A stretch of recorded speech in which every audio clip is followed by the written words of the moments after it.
Hi friends, ఈరోజు రాయలసీమ స్టైల్లో ఉలవచారండి. Very simple అండి. అలానే ఇది మంచి స్ట్రెంగ్త్ అండ్ ఐరన్, వెయిట్ లాస్కు, అలానే బ్యాక్ పెయిన్కు బాగా ఉపయోగపడే ఉలవచారండి.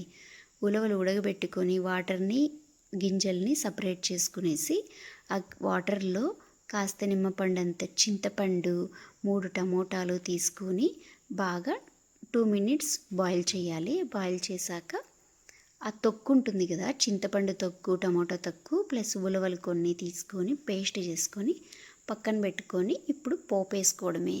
చాలా ఈజీ అండి. ఇది 3-4 డేస్ పెడతారండి రాయలసీమలో.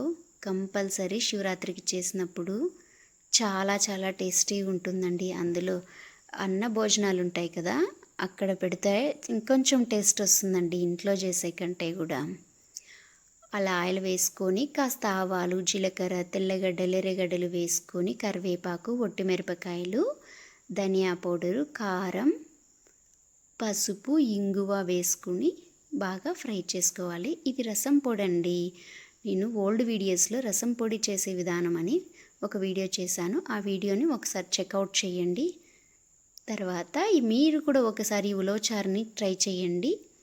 మీకు ఎలా వచ్చిందో కామెంట్ సెక్షన్లో కంపల్సరీ పెట్టండి. చాలామంది మా వీడియోస్ చూస్తున్నారు కానీ సబ్స్క్రైబ్ చేసుకోవట్లేదు. ప్లీజ్ సబ్స్క్రైబ్ చేసుకోండి. ఇంతే అండి, ఉలవచారు చాలా ఈజీ అండి.